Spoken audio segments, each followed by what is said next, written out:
P T I vice chairman Shah Mahmood Qureshi نے کمرہ عدالت میں صحافیوں سے غیر رسمی گفتگو میں کہا کہ میں پی ٹی آئی کا وائس چیئرمین ہوں، پارٹی پالیسی سے نہیں ہٹ سکتا، مگر یہ سوچنا ہوگا کہ آخر اس کا حل کیا ہے۔ مزاحمت کے بعد بھی تو مفاہمت ہی ہوتی ہے۔ انہوں نے مزید کیا کہا، جانتے ہیں ڈان نیوز کے نمائندے رانا بلال سے۔ رانا بلال بتائیے گا شاہ محمود قریشی کا مزید کیا کہنا تھا، اس بارے میں جانیں گے رانا بلال سے۔ آپ کو یہ بتائیں کہ vice chairman P T I Shah Mahmood Qureshi نے کمرہ عدالت میں صحافیوں سے غیر رسمی گفتگو کی۔ ان کا کہنا تھا کہ میں پی ٹی آئی کا وائس چیئرمین ہوں، پارٹی پالیسی سے نہیں ہٹ سکتا، مگر یہ سوچنا ہوگا کہ آخر اس کا حل ہے کیا۔ مزاحمت کے بعد بھی تو مفاہمت ہی ہوتی ہے۔ شاہ محمود قریشی نے صحافیوں سے غیر رسمی گفتگو کی ہے۔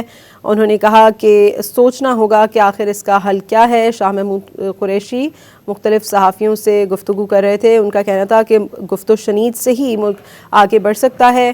ساتھ ہی ساتھ انہوں نے یہ بھی کہا کہ خان صاحب نے مذاکرات کا اختیار محمود خان اچکزئی کو دیا ہے۔